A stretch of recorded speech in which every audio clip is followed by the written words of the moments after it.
Hi, in this video we're going to have a look at relative frequency and probability. Now we've got here that relative frequency is an estimate for the probability of an event. Okay, relative frequency is calculated when an experiment is performed, and it's sometimes known as experimental probability. Experimental probability is different to theoretical probability because in theory, if I roll a die,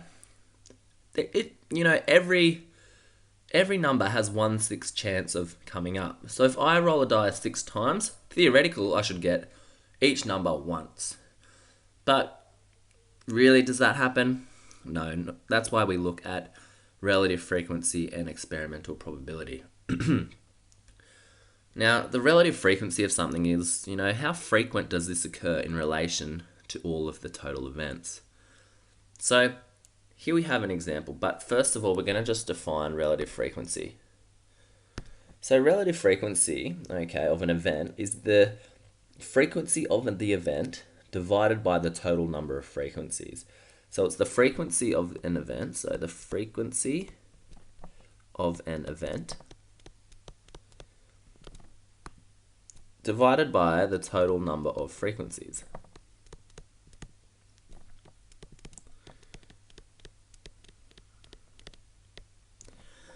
So how frequent is the event we're looking at in relation to the total number of frequencies? That is how we find relative frequency.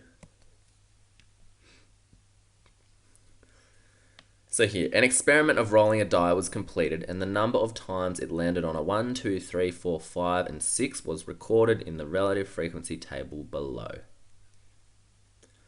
Okay, we have to calculate the relative frequency. Now, before we go and answer this, just remember that probability can be written as a fraction, a percentage, and also a decimal. So for example, if I say to you, what's the probability of tossing a coin and getting a head? Some of you might say, oh, that's a half chance to toss a head. The other one might say that's a 50% chance. The other one said that's a 0.5 chance, and they're all correct answers. So we can just represent our relative frequency, our probability in different forms. Let's have a look at this question. We need to complete the relative frequency column. The way we do that though, remember up here in the box, we need the total number of frequencies. So let's go and add up the frequency column. So in your calculator now, you need to go and add up 18 plus 30 plus 15 plus 45 plus 30 plus 12. And we get here, use another color there, we get 150, okay, that's the total there. So that's 150. So let's look at the relative frequency of the number 1. I'll just do that here. For number 1, I'll do it over here. Let's say, how frequent did 1 occur? It was 18 times out of how much? 150. So we go 18 divided by 150. This gives us 0.12, okay, or 12%. I'm just going to answer these as a percentage, okay, 12%. Let's do the next one. To find this, we do 30 over 150. 30 divided by 150, that is 0.2 or 20%. Again, if you're answering it in fraction form or decimal form, I'm just doing percentage form. I'm choosing to do it that way, okay? If the question specifically asks us to, we have to, but here we're just filling it in so we can choose.